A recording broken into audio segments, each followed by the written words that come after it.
पहिला दिवस आहे आणि खूप महत्त्वपूर्ण दिवस आहे। आज पूर्ण जिल्ह्यात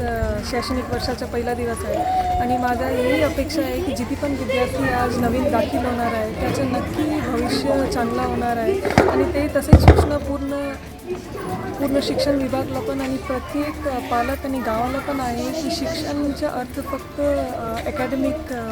हे वाचन असाहीच नाही आहे, वाचन आणि परीक्षा हेच नाही आहे, पण शिक्षणाचा अर्थ आहे की तुम्ही कशा तो विद्यार्थीला एक शिक्षित सक्षम आणि जागरूक व्यक्ती कशा बनवू शकतात जो देशाचा जो भविष्य आहे त्याच्यामध्ये ते कॉन्ट्रीब्यूट करू शकतात याच्यामध्ये फोकस व्हायला पाहिजे आणि तसेच तेच आपला पण प्रयत्न आहे।